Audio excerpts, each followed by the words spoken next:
మనం ఆదాయం వచ్చే తాటి ఈత మొక్కల్ని పెట్టినట్టయితే ప్రకృతి రీత్యా మొక్కలు నాటినట్టు దాని తరువాత మట్టతో సహా ప్రతి వస్తువు ఈరోజు ఆదాయం వచ్చేటువంటి ఒక అవకాశం ఉన్న మొక్కగా దీని నాటడంలో భవిష్యత్తులో ఈజీఎస్ కావచ్చు ఇతరత్ర ప్రభుత్వ పథకాల ద్వారా ఈ మొక్కలు నాటేటువంటి ఒక కార్యక్రమానికి తాటి ఈతవన ప్రాధాన్యత ఇవ్వాలని సందర్భంగా నేను కోరుతా ఉన్నా.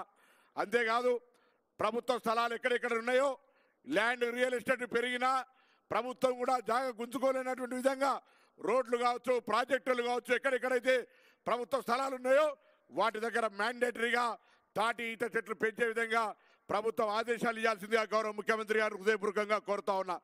దాంతో పాటుగా ఈరోజు మరి చనిపోయేటువంటి పాత వాళ్ళకి సంబంధించి కొద్దిగా బకాయిలున్నాయి. దయచేసి దాదాపు 7 కోట్ల చిల్లర గత ప్రభుత్వంకు సంబంధించిన బకాయి అయినప్పటికీ కూడా దయతో వాటిని కూడా మరి కేటాయించే విధంగా చేయాల్సిందిగా నేను ఈ సందర్భంగా కోరుతా ఉన్నా. దాంతోపాటు ఎక్కడైనా గ్రామీణ ప్రాంతాల్లో ఇప్పటికి కూడా ప్రభుత్వ భూమి కొంత పనికి రాకుండా ఉన్నటువంటి భూమిని దయచేసి చెట్లు పెంచుకోవడానికి కూడా గతంలో జీవో నెంబర్ 560 ఉండే, దానికంటే ముందు కోటి వెలుగుల కింద కూడా కార్యక్రమం ఉండే. ఈరోజు మళ్ళీ మనం ఒక కొత్త పేరు మీద కాటమయ్య స్థల సేకరణ ఏదైనా పేరు పెట్టి చెట్ల పెంపకం పేరు మీద ఉన్నా తప్పకుండా గీతా కార్మికులకు వనాలు పెంచుకోవడానికి స్థలాన్ని ఇవ్వాల్సిందే ఈ సందర్భంగా నేను కోరుతా ఉన్నా. దాని తర్వాత ఈరోజు మా వాళ్ళందరూ కోరుతా ఉన్నారు వాళ్ళకు చెట్ల దగ్గరికి పోవాలంటే రేపు ట్రాఫిక్ దృష్ట్యా ఇంకా ఇతరత్ర చెట్లు బాగా తిరగాల్సి ఉంటుంది. రోజు 10-15 చెట్లు ఎక్కుతారు కాబట్టి వారందరికీ మోపెట్లు కూడా ఇవ్వాలని కోరారు. గతంలో ఎప్పుడో 10 ఏళ్ల కింద ఇచ్చారు. తెలంగాణ వచ్చినాక సింగిల్ బెనిఫిట్ లేని కమ్యూనిటీ ఉంటే గీతా కార్మికుల కమ్యూనిటీ ₹1 కూడా ప్రభుత్వ పరంగా గత 10 ఏళ్లలో సహకారం అందలేదు.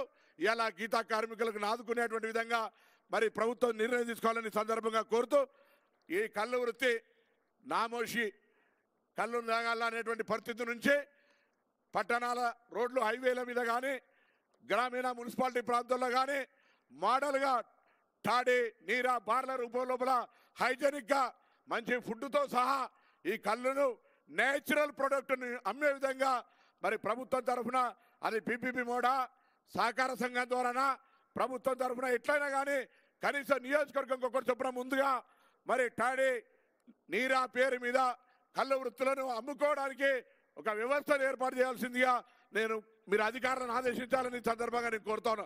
తప్పకుండా ఎందుకంటే ఇవాళ కూడా ఈ కార్యక్రమం చేస్తూ ఉంటుంటే ఏం సాధించారని కొంతమంది కులంలో అన్నప్పుడు చాలామంది ఒక ఆ మాట ఈ మాట మాట్లాడతారు. అయినా ఈ సందర్భంగా ఖార్గే గారు ఒక మాట యాదకొచ్చింది, బక్రీద్ మే బచ్చతో మొహర్రం మే నా సక్తే. ముందు ప్రాణం అయితే బతకని అయ్యా ఎవరికైనా ఇంతకంటే ఎక్కువ చేసే ఐడియా ఉంటే ఎందుకు చేయలేదని అడుగుతా ఉన్నాం. ఇవాళ ఈ వృత్తిలో ఒక మార్పు తీసుకురావడానికి అటు బుర్రా వెంకటేశ్వర గారు కావచ్చు, ఇలా ఈ యొక్క మౌంట్ ఎవెన్ గుట్టలెక్కేటువంటి వాళ్ళు ఇలా ఈ యొక్క కార్యక్రమం రూపొందించి తాటి చెట్టు నుంచి పడకుండా ప్రాణాలు రక్షించుకున్న తర్వాత మన సంక్షేమము మన అభివృద్ధి గురించి తప్పకుండా ప్రభుత్వంలో మీ బిడ్డగా గౌడుల ప్రతినిధిగా బలహీన వర్గాల ప్రతినిధిగా మన హక్కుల కోసం కుల వృత్తులను కాపాడుకోవడానికి గౌరవ ముఖ్యమంత్రి గారు కూడా సానుకూలంగా ఉన్నారు. అందులో భాగంగానే అనేకమైనటువంటి కార్పొరేషన్లు వేసినాం.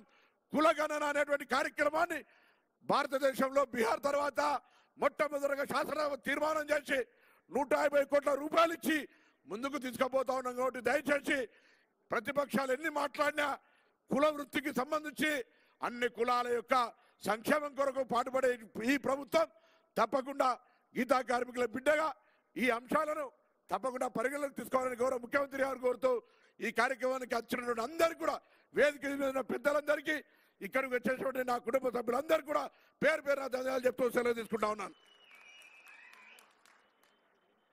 గౌరవ జిల్లా ఇన్ఛార్జి మంత్రి పెద్దలు శ్రీధర్ బాబు గారిని మాట్లాడాల్సిందిగా కోరుతా ఉన్నాను.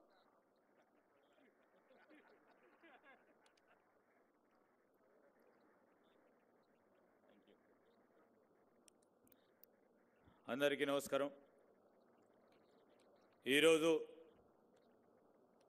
ఈ సభా కార్యక్రమానికి అధ్యక్షత వహిస్తూ ఉన్న మీ అందరి